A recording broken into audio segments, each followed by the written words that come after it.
Guys, ಈ ಚಿನ್ನ, ಬೆಳ್ಳಿ, ವಜ್ರ, ಬೈಕು, ಕಾರು, ಬಹುಶಃ ಈ ಬೋಟಿ, ಕಲಿಜ, ಲಿವರು ಇದನ್ನು ಕೈಯದ್ ನೋಡಿದ್ದೀರಾ. ಆದ್ರೆ 132 ಅಡಿ ಮೊಬೈಲ್ ಟವರ್ನ ಕದ್ದವ್ರೆ. ಎಲ್ಲಿ ಹೇಳಿ? ಬಿಹಾರಲ್ಲಿ.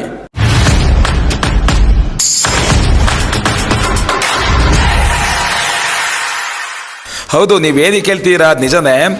ಬಿಹಾರದಲ್ಲಿರುವ ಬುಕ್ಸಾರ್ ಜಿಲ್ಲೆಯ ದುಮ್ರಾನಲ್ಲಿ ನಡೆದಿರುವಂಥ ಘಟನೆ ಇದು. GTL ಇನ್ಫೋಸ್ಟ್ರಕ್ಚರ್ ಲಿಮಿಟೆಡ್ ಅವರು ಸ್ಪಾಟ್ ವೆರಿಫಿಕೇಶನ್ಗೆ ಅಲ್ಲಿ ದುರಸ್ತಿಗೆ ಬಂದಾಗ ಅಲ್ಲಿರೋ ಟವರೇ ಮಾಯ. ಅದ್ರ ಜೊತೆಗೆ ಅಲ್ಲಿರೋ ಒಂದು ಜನರೇಟರ್ಗಳು, ಉಪಕರಣಗಳು ಎಲ್ಲ ಮಾಯ ಆಗ್ಬಿಟ್ಟಿದ್ದಾವೆ. ಈ ಮೊಬೈಲ್ ಟವರು 40 ಮೀಟರ್ ಅಂದ್ರೆ ಸರಿಸುಮಾರು 132 ಅಡಿ ಉದ್ದ ಇರುತ್ತೆ. ಸೊ ಇದನ್ನ ಕದಿಬೇಕಂತಂದ್ರೆ ಹೈ ಲೆವೆಲ್ ಟೆಕ್ನಾಲಜಿ ಬೇಕು.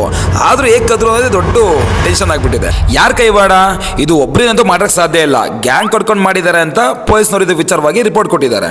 ಆ ರಿಪೋರ್ಟ್ ಅಲ್ಲಿ ಗ್ಯಾಸ್ ಕಟರ್ಗಳು, JCBಗಳು ಈ ತರ ತುಂಬಾ ಉಪಕರಣ ಯೂಸ್ ಮಾಡ್ಕೊಂಡು ಕದ್ದಿದ್ದಾರೆ ಅಂತ ನ್ಯೂಸ್ ಇದೆ. ಅಲ್ಲಿರುವ ಪ್ರಾಪರ್ಟಿ ಓನರ್ ಹರಿನಾಥ್ ಯಾದವ್ ಏನ್ ಹೇಳಿದ್ದಾರೆ ಅಂದ್ರೆ 2022ರಿಂದ ಈ ಕಂಪನಿ ಬಗ್ಗೆ ಬಾಡಿಗೆ ಕೊಟ್ಟಿಲ್ಲ, ಆ ವಿಚಾರವಾಗಿ ನೋಟಿಸ್ ಕೂಡ ಕಳಿಸಿದೀವಿ, ಈ ಒಂದು ಕಳ್ತನಕ್ಕೂ ನನಗೂ ಸಂಬಂಧ ಇಲ್ಲ ಅಂತ ಕ್ಲಿಯರ್ ಕಟ್ ಆಗಿ ಪೊಲೀಸರಿಗೆ ಇನ್ಫಾರ್ಮೇಶನ್ ಕೊಟ್ಟಿದ್ದಾರೆ. ಈ ಬಿಹಾರದ ಕಳ್ತನ ಸ್ಟೋರಿ ಇದೆ ಮೊದಲಲ್ಲ.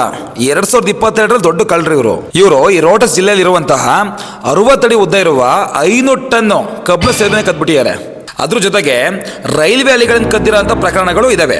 ಇವರು ಬಿಹಾರದ ಇರಬಾರ್ದಾಗಿತ್ತು, ಕಾಶ್ಮೀರ ಇರಬೇಕಾಗಿತ್ತು. ಕಾಶ್ಮೀರ ಇದ್ದಿದ್ರೆ ಪಾಕಿಸ್ತಾನ ಕದ್ಬಿಟ್ಟು ಬೇರೆ ಕಂಟ್ರಿ ಮಾರ್ಬಿಟ್ರೆ ಅವರು. Back to the point. ತನಿಖೆ ನಡೀತಾ ಇದೆ. ಸೊ ಏನು ಟವರ್ ಕಳ್ತನ ಆಗಿತ್ತು ಅದ್ರ ಬಗ್ಗೆ ತನಿಖೆ ಮಾಡ್ತಾ ಇದ್ದಾರೆ. ಅಲ್ಲಿರೋ ಸಾರ್ವಜನಿಕ ಏನಾಗ್ಬಿಟ್ಟಿದೆ ಅಂತಂದ್ರೆ ಅವ್ರ ಆಸ್ತಿ ಪಾಸ್ತಿ ರಕ್ಷಣೆ ಬಗ್ಗೆನೇ ತುಂಬಾ ತಲೆಗೆಡಿಸ್ಕೊಳ್ಳೋ ಪರಿಸ್ಥಿತಿ ಬಂದಿದೆ. ಇಷ್ಟು ದೊಡ್ಡ ಮೊಬೈಲ್ ಟವರ್ನ ಕಳ್ತನ ಮಾಡ್ತಿರ್ಬೇಕಾದ್ರೆ ಈ ಸ್ಥಳೀಯರು ಏನು ಮಾಡ್ತಾ ಇದ್ರು? ಈ ಥರ ವಿಚಿತ್ರ ಕಳ್ತನ ಬಗ್ಗೆ ನಿಮ್ಮ ಅಭಿಪ್ರಾಯವೇನೋ ಕಮೆಂಟ್ ಮಾಡಿ ತಿಳಿಸಿ. ಇದೇ ಥರ ಇನ್ಫಾರ್ಮೇಟಿವ್ ವೀಡಿಯೋಸ್ ಬೇಕಂದ್ರೆ ನನ್ನ ಚಾನಲ್ ಈಗಲೇ ಸಬ್ಸ್ಕ್ರೈಬ್ ಮಾಡ್ಕೊಳ್ಳಿ.